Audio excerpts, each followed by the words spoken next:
Halo Gunarwan dan Gunarwati sekalian, ketemu lagi ya di channel saya Gunar Os. Dan ya, hari ini kita akan membahas satu berita yang lagi ramai juga ya, di jagat persepak bolaan IPL. Ini adalah Arsenal ya yang dituduh, bukan dituduh sih, iya dituduh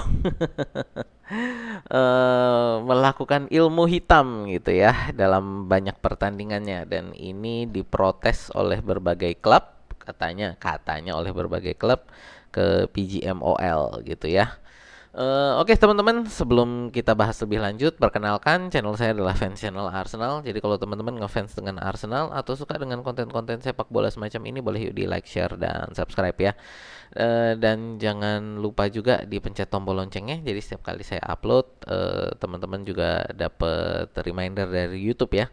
Dan sekali lagi, saya juga mau mengucapkan terima kasih sudah membantu target saya untuk mencapai 500 subscriber dan sudah lewat ya.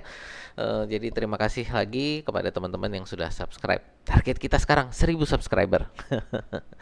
Oke ya, teman-teman, tidak berlama-lama kita lanjut ya, pembahasan kita ini ya. Ini jadi pemberitaan yang sedang ramai ini adalah berbagai klub ya. Ini ya, berbagai klub ini beritanya komplain ke PGMOL tentang penggunaan ilmu hitam oleh Arsenal, terutama oleh Arteta. Eh, Ilmu hitam yang dimaksud ini apa sih? Ilmu hitam yang di sini yang dimaksud ini adalah strategi ultra defensif gitu kan. Terus lalu juga buang-buang waktu, lalu tindakan apa, kelakuan-kelakuan yang tidak apa ya, tidak sportif gitu. Itu yang dikatakan. Ya kalau kita lihat defensif gitu kan. Saya rasa Arsenal ini kan bukan tim defensif ya, dan tidak dikenal sebagai tim defensif. Tapi memang pada saat-saat tertentu, pada saat dibutuhkan gitu, Arsenal ini memang secara defensif sangat mengerikan gitu. Jadi eh, bagi tim-tim yang eh, melawan Arsenal gitu, pada saat Arsenal memutuskan untuk bertahan atau bisa kita bilang parkir bus, kita mungkin sudah bukan parkir bus lagi gitu, tapi memang sudah memasang tembok eh, di depan gawang gitu. Jadi memang banyak tim-tim yang merasa frustasi gitu kan. Dan ini menurut saya sesuatu yang bagus ya. Kenapa? Karena kalau teman-teman tahu sejarahnya Arsenal gitu, sejarah Arsenal sebelum Wenger. Ya, jadi kalau kita ngomong sebelum Wenger, sebelum Wenger itu Arsenal itu dikenal dengan 1-0 to the Arsenal, 1-0 untuk Arsenal. Di mana Arsenal kalau udah 1-0 itu zaman dulu istilahnya bukan parkir bus, tapi adalah close the shop, tutup toko gitu. Jadi udah 1-0 itu tutup toko. Jadi udah begitu udah 1-0 udah bertahan, dan itu sangat terkenal sehingga kita ada nyanyian itu 1-0 to the Arsenal gitu. Itu adalah dari sebelum eranya Wenger, di mana Arsenal itu sangat terkenal seperti itu. Permainannya sangat defensif, 1-0 begitu udah 1-0 udah defense semua gitu, dan itu sangat sulit ditembus sehingga Arsenal itu kalau menang ya udah 1-0 gitu. Itu zaman sebelum Wenger ya. Nah, itu sangat terkenal. Bahkan itu pada saat Wenger datang itu kan mendapat warisan, memang defense defense Arsenal itu sangat kuat ya. Martin Keown, lalu Nigel Winterburn, Tony Adams gitu ya. Ya itulah yang menurut saya membantu juga Wenger di eranya, karena pertahanannya sudah sangat solid gitu. Nah, ini menurut saya sih sesuatu yang agak lucu juga ya, untuk diprotes, karena kalau menurut saya selama itu tidak mencederai lawan gitu ya. Dan selama itu tidak me, apa ya, dengan sengaja intinya bikin lawan cedera lah ya, itu menurut saya nggak masalah. Tapi saya mungkin ada satu poin yang menurut saya oke lah, itu nggak banget gitu, adalah Ben White waktu itu ngutak-atik apa namanya sarung tangannya siapa sih waktu itu kipernya Spurs ya. Ya itu menurut saya oke lah kalau di situ itu nggak sportif. Ya itu saya harus mengakui di mana ada satu poin yang memang salah saya harus ngomong itu salah ya, dan itu adalah eh masalah tadi Ben White itu ya. Kalau itu saya akui. Dan itu menurut saya juga cuman satu apa ya? Satu poin gitu kan dari sekian banyak yang apa sih gitu kan dark arts gitu kan tidak sportif itu apa. Dari saya cuman satu poin itu yang menurut saya lihat bahwa itu tidak sportif, benar-benar tidak sportif. Kalau masalah time wasting gitu kan kita kan ada sekarang kan juga makanya ada eh, untuk injury time itu kan disesuaikan. Makanya saya juga sebenarnya mendukung kita pemakaiannya itu adalah waktunya di stop pada saat terjadi apa namanya insiden ya yang dimana permainan dihentikan harusnya waktu juga di stop.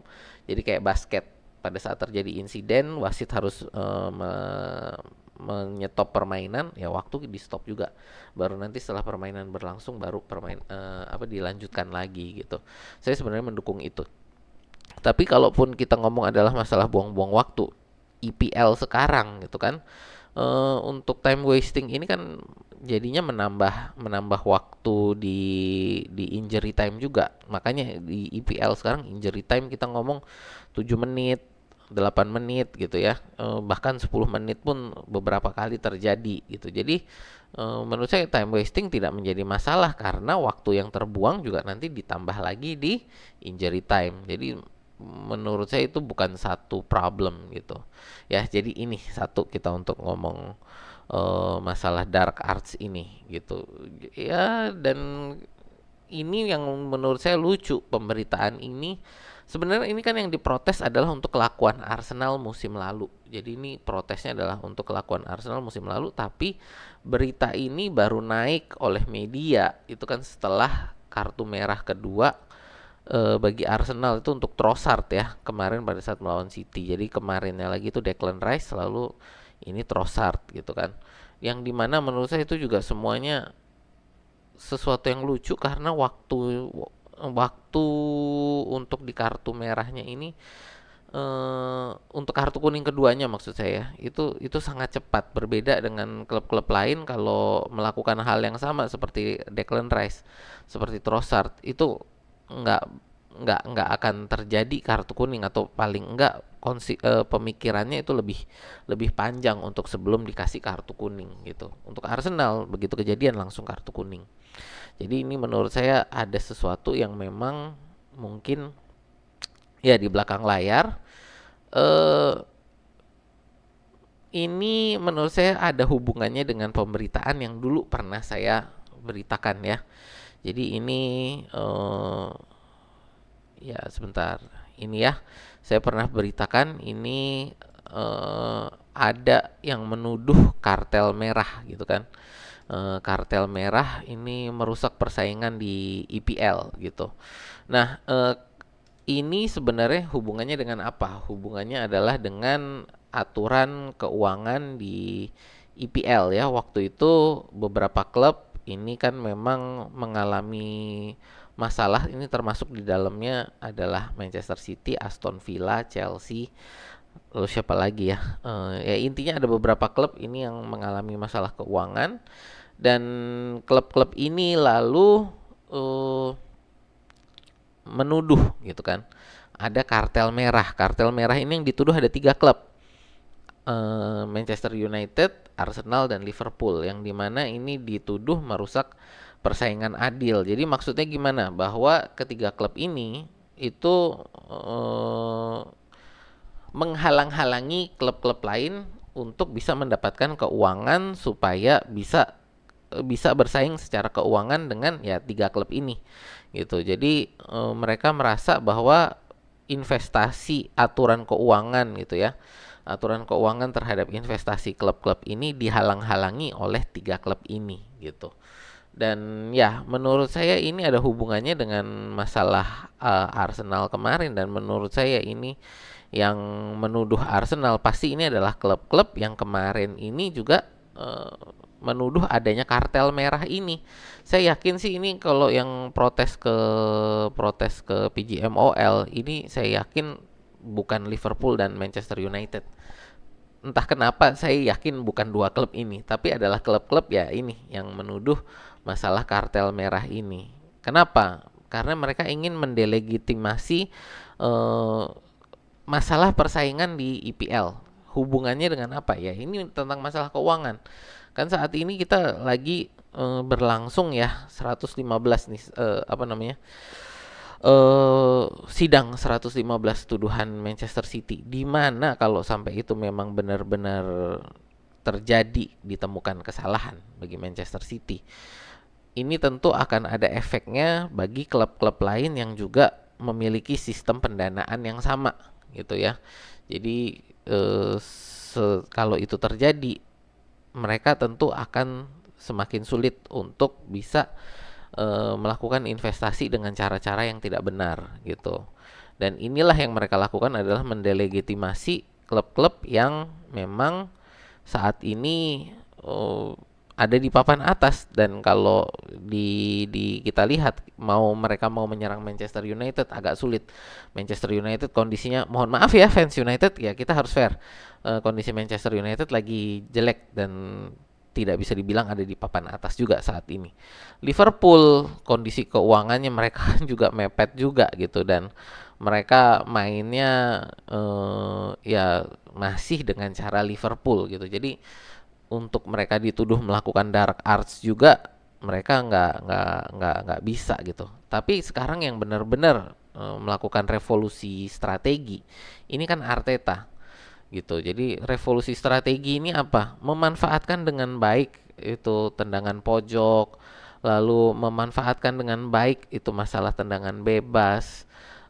Bagaimana strategi apa ya, pada saat bola mati itu terjadi, apa yang perlu dilakukan gitu ya. Nah ini oh ya, juga pergantian strategi di tengah permainan gitu ya. Jadi ini yang membuat klub-klub lain gerah juga. Jadi ini yang dijadikan menjadi poin untuk mendelegitimasi kartel yang dituduh sebagai namanya kartel merah ini gitu. Dan Arsenal kan salah satu yang di dalamnya itu, makanya ini yang ditargetkan saat ini adalah Arsenal gitu. Jadi jangan kaget kalau bahwa ini nanti kita juga akan mendengar masalah yang sama, walaupun mungkin kita ngomong tentang apa namanya, tentang poin yang berbeda, tentang subjek yang berbeda, tapi akan juga datang dituduhkan ke Manchester United dan Liverpool. Saat ini aja sekarang yang paling gampang ditargetkan Arsenal, menurut saya ini yang akan makanya sekarang lagi santer ke Arsenal. Tapi saya nggak akan kaget bahwa kalau masalah ini lalu akan merembet ke United dan Liverpool juga. Ya, karena inilah yang menurut saya permainan ini, masalah tadi dark arts, ilmu hitamnya Arsenal ini hanya satu poin yang mudah dilakukan untuk saat ini oleh mereka yang tidak suka ini dengan kartel merah ini gitu ya.